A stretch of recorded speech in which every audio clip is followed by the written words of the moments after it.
طرح مرد اور عورتیں صلاۃ و تسبیح کی نماز پڑھیں گے، نیت کریں گے، اور کون سا کلمہ ہے وہ بھی میں نے آپ کو بتا دیا ہے۔ السلام علیکم ورحمۃ اللہ وبرکاتہ۔ میں آپ کو بتانے جا رہا ہوں کہ مرد اور عورتیں صلاۃ و تسبیح کی نماز کیسے پڑھیں، صلاۃ و تسبیح کی نماز کا طریقہ کیا ہے، صلاۃ و تسبیح کی نماز کی نیت بھی مرد اور عورتیں کیسے کریں گے۔ اسی طرح میں آپ کو بتا دوں وہ کون سا کلمہ ہے جو صلاۃ و تسبیح کی نماز میں پڑھا جاتا ہے۔ میں آپ کو پوری ڈیٹیلز کے ساتھ بتانے جا رہا ہوں، آپ ویڈیو کے اینڈ تک بنے رہیں۔ سب سے پہلے میں آپ کو بتا دوں کہ مرد اور عورتیں جو بھی صلاۃ و تسبیح پڑھنا چاہتی ہیں ان کو چاہیے کہ وہ باوضو ہو، باوضو ہونے کے بعد مصلی پہ کھڑے ہوں اور نیت مرد اور عورتیں سب سے پہلے اس طرح کریں کہ نیت کی میں نے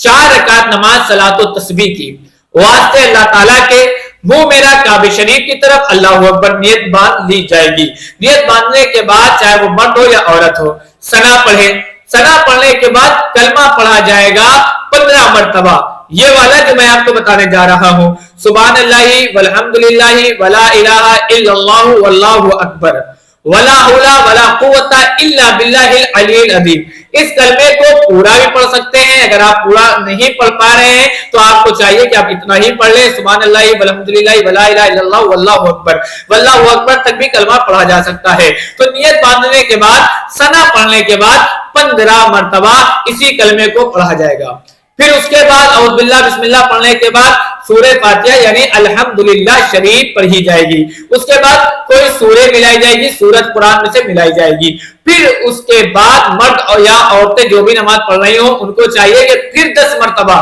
اسی کلمے کو پڑھا جائے گا جو میں نے آپ کو کلمہ بتایا ہے، ایک بار اور بھی بتا دیتا ہوں، سبحان اللہ والحمدللہ ولا الہ الا اللہ واللہ اکبر۔ آپ اس کلمے کو 10 مرتبہ پہ پڑھیں گے، یعنی ثنا پڑھنا ہے نیت باندھنے کے بعد، پھر 15 مرتبہ تیسرے کلمے کو جو میں نے کلمہ بتایا اس کو پڑھنا ہے، پھر آپ الحمدللہ شریف پڑھیں گے، پھر سورے پڑھیں گے، پھر 10 مرتبہ کھڑے کھڑے ہی اسی کلمے کو پڑھنا ہے۔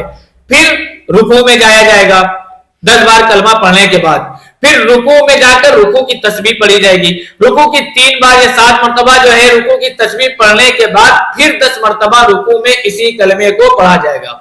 پھر رکوع سے کھڑا ہوا جائے گا، پھر کھڑے ہونے کے بعد کھڑے کھڑے 10 مرتبہ اسی کلمے کو پڑھا جائے گا۔ پھر 10 مرتبہ اس کلمے کو پڑھنے کے بعد پھر سجدے میں جایا جائے گا۔ تو سجدے میں جاؤ گے، پہلے سجدے میں جانے کے بعد آپ جو ہے تسبیح پڑھیں گے سجدے کی تسبیح پڑھنے کے بعد پھر 10 مرتبہ اسی کلمے کو پڑھا جائے گا۔ پھر سجدے سے اٹھ کر بیٹھا جائے گا تو پھر قاعدے میں اس کلمے کو 10 مرتبہ پڑھا جائے گا، پھر دوسرا سجدہ کیا جائے گا، پھر دوسرا سجدے کرنے میں بھی سجدے کی تسبیح پڑھنے کے بعد 10 مرتبہ اسی کلمے کو پڑھا جائے گا جو میں نے آپ کو بتایا ہے۔ پھر دوسرا سجدہ کرنے کے بعد آپ سیدھا کھڑے ہو جائیں گے، کھڑے ہونے کے بعد 1 رکعت آپ کی مکمل ہو گئی۔ اب پھر آپ کیا کریں گے، دوسری رکعت میں پھر 15 مرتبہ آپ اسی کلمے کو پڑھیں گے، پھر سورہ فاتحہ پڑھیں گے، پھر سورہ پڑھیں گے، اس کے بعد 10 مرتبہ پھر اسی کلمے کو پڑھیں گے، پھر اللہ اکبر کہہ کے رکوع میں جایا جائے گا، رکوع کی تسبیح پڑھی جائے گی، اس کے بعد رکوع میں 10 مرتبہ اسی کلمے کو پڑھا جائے گا۔ اس کے بعد جب سیدھے کھڑے ہو جائیں تو پھر 10 مرتبہ اسی کلمے کو پڑھیں، پھر آپ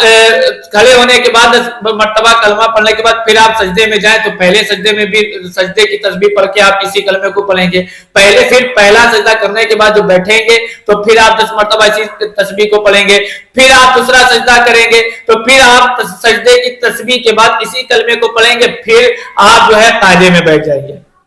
دوسری رکعت میں آپ قاعدے میں بیٹھ جائیں گے اور آپ التحیات پڑھ کے پھر سیدھے کھڑے ہو جائیں گے۔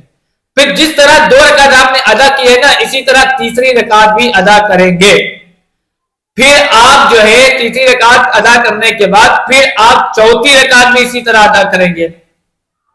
اور چوتھی رکعت میں آپ جو ہے جب چوتھی رکعت کا پہلا سجدہ کریں گے تو سجدے کی تسبیح پڑھیں گے، پھر سجدے کی تسبیح پڑھنے کے بعد پھر اسی کلمے کو 10 مرتبہ پڑھیں گے، پھر آپ بیٹھیں گے تو پھر 10 مرتبہ پڑھیں گے اسی کلمے کو، پھر سجدے میں دوسرے سجدے میں جائیں گے چوتھی رکعت کے تو پھر اسی کلمے کو آپ پڑھیں گے، پھر آپ چوتھی رکعت کے آخری قاعدے میں جب بیٹھیں گے تو پھر آپ التحیات پڑھیں گے، درود ابراہیمی پڑھیں گے، اور پھر آپ جو ہے دعائے مسعودہ پڑھ کے سلام پھیر دیں گے۔ یعنی آپ کو اس کلمے کو چاروں رکعت میں ہی پڑھنا ہے، جس طرح پہلی رکعت میں آپ نے پڑھا تھا، دوسری رکعت میں پڑھا تھا، جیسے میں نے بتایا ہے، اسی طرح آپ کو چاروں رکعت میں ہی پڑھنا ہے۔ پھر اس